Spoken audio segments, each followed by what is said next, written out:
ఇక్కడ నేనేమో బగారా వండాను. మా బావనేమో చికెన్ వండమని చెప్పాను. బాగా వండుతాడనమాట. టేస్ట్ బావుంటది. మా నాన్నేమో చికెన్‌లో టమాటా ఎయొద్దంటాడు.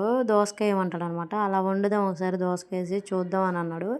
అసలు నేను చెప్తున్నా నెక్స్ట్ లెవెల్ ఉంటది. చికెన్ దోసకాయ కూర మాత్రం మీరు వండుకొని తినండి. మేము ఫస్ట్ జీరో నాలెడ్జ్‌తో వండినాం. మా నాన్న చెప్తే కూడా నమ్మకుండా అసలు బాగోదు నీవని నేను చెప్పిన కూడా వద్దు వద్దని నేనన్నా. కానీ మా బావేమో వండుదాం బావుంటదని వండిండు. అసలు ఈ స్టైల్‌లో గనుక చేసుకోండి. మీకు నచ్చకపోతే నన్ను అడగండి.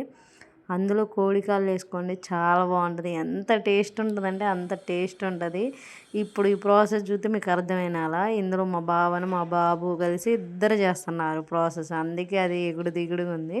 ఫస్ట్ ఏమో జీలకర్ర అయన్నీ ఏసుకున్నారు. ఏసుకొని కొత్తిమీర కూడా ఏసుకొని, ఉల్లిగడ్డలు కూడా ఏసుకొని, అల్లం వెల్లుల్లి పేస్ట్ ఏసుకొని పచ్చివాసన అంతా పోయే వరకు ఉంచుకున్న తర్వాత ఒక దోసకాయ మంచిగా మీడియం సైజ్ దోసకాయ ఉంటుంది కదా, దాన్ని కోసుకొని వేసుకొని దాన్ని మంచిగా ఉడికిన తర్వాత చికెన్ వేసుకోండి. చికెన్ వేసుకొని కలుపుకున్న తర్వాత మంచి కారం మీకు 2 స్పూన్ల 3 స్పూన్స్ అని వేసుకున్న తర్వాత కలుపుకొని తర్వాత మీకు గరం మసాలా వేసుకొని తిప్పుకున్న తర్వాత కొరియాండర్తో గార్నిష్ చేసుకోండి. అసలు సింపుల్ రెసిపీ, ఈజీ రెసిపీ, ఎవరైనా చేయొచ్చు. చాలా టేస్ట్ ఉన్నది. నన్ను నమ్మకపోతే మీరు ఒకసారి ట్రై చేసి నన్ను అప్పుడు అడగండి. బాయ్.